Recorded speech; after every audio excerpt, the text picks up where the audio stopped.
Hi friends, welcome back to our channel నిత్య Pawan blogs. ఈరోజు అయితే మేము టిఫిన్ కింద అయితే దోశలు వేసుకున్నాం అనమాట.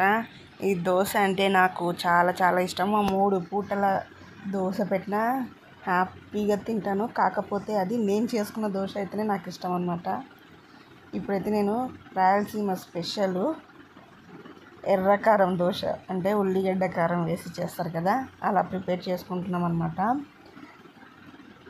ఉల్లిగడ్డ కారము, దాంట్లో ఆలు కర్రీ అదంతా ఉంటే బాగుంటుంది. కానీ ఆలు కర్రీ అయితే నేను చేయలేదు. ఉత్త ఆనియన్ చట్నీ వేసేసి మామూలుగా పల్లీ చట్నీ చేసేసుకున్నాము దీనికి. ఏదైతే రాయలసీమ స్పెషల్ అనమాట. మా ఇంట్లో నా దోశలకు చాలామంది ఫ్యాన్ ఉన్నారు, ఆల్మోస్ట్ అందరు అనమాట. మా బాబుకి కూడా దోశ అంటే చాలా చాలా ఇష్టం అనమాట.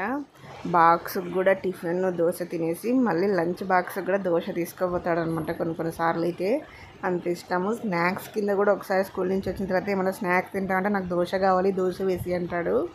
అంత ఇష్టం అనమాట దోశ అంటే.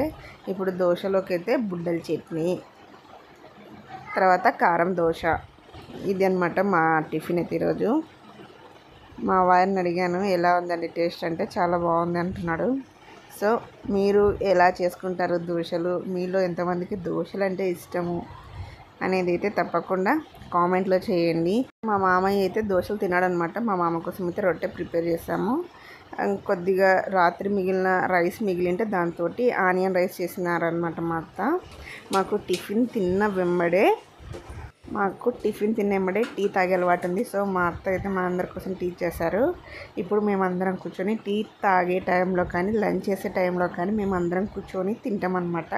టీ కూడా అంతే, ఒకే చోట అంటే హాల్లో వచ్చి కూర్చొని అందరం కలిసి టీ తాగుతాము. అప్పుడు ఒక మాటలు మాట్లాడుకుంటూ ఏదన్నా డిస్కస్ చేసుకుంటూ ఆ టీని అయితే ఎంజాయ్ చేస్తామన్నమాట.